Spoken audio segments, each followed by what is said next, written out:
How well do you know your neighbors?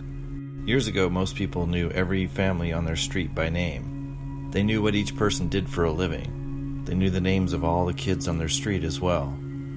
Which kids played what sports, which school everyone attended, and what grade they were in. They borrowed and lent items to one another.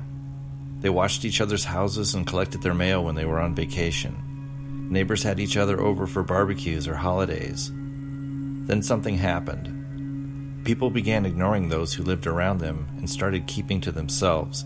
The purpose of this video isn't to discuss how or why this happened. That's not important. The important thing is that for most Americans, it did happen. What are the benefits to knowing the people that live around you, and what are some of the ways you can go about doing so in a society that no longer encourages it?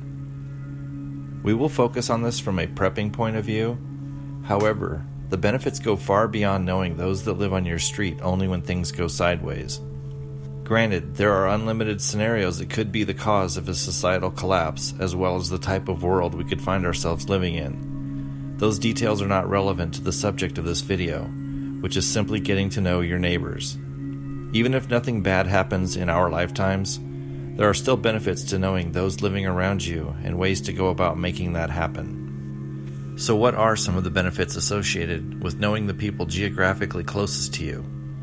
These individuals are for the most part going to be experiencing the exact same thing that you will be experiencing in an emergency.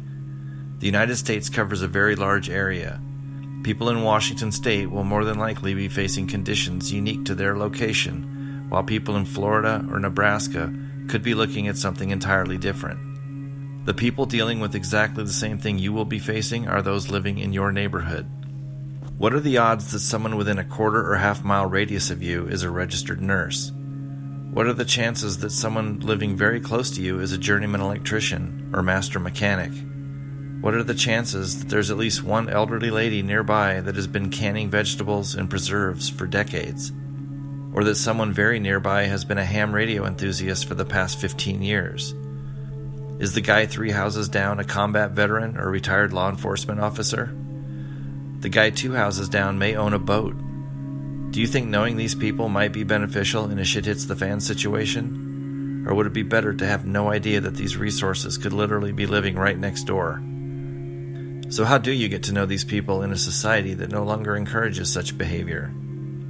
Start out simply by doing what has been done to gather information for thousands of years. Recon the area.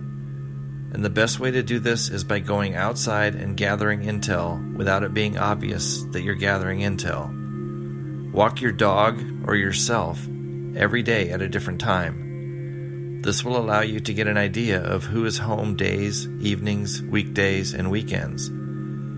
Get people used to seeing you and recognizing you. If people are outside or have their garage open, make a mental note of the people you see and glance inside the garage as you pass by.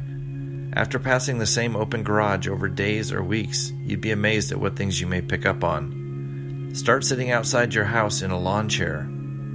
People will be out walking their dog, going to check the mail, or just walking for exercise. Say hello to everyone that passes by. If they have a dog, comment on the dog. Get a dialogue going.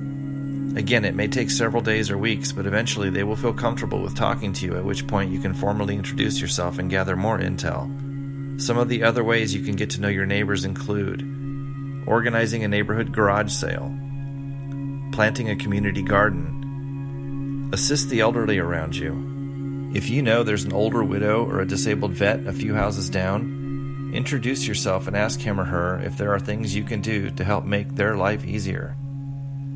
Organize a block party, or a barbecue, or a potluck. Use your imagination and come up with ways to meet the people that surround you. Once you get to know them on a casual basis, you can start to learn about what they do, what their interests are, and bringing up the topic of working together and coming up with a plan in case things go high and to the right. The goal is to understand what their strengths and weaknesses are and how all the pieces fit together, so that all of you have the best possible chance of survival by working together. You have no idea what resources may be living nearby unless you take the time to look. There's a reason the Bible is littered with references to knowing and loving your neighbor. Our own Messiah mentioned it more than once and placed great emphasis on this topic. Thank you for watching, and I hope you found the first video in this series helpful.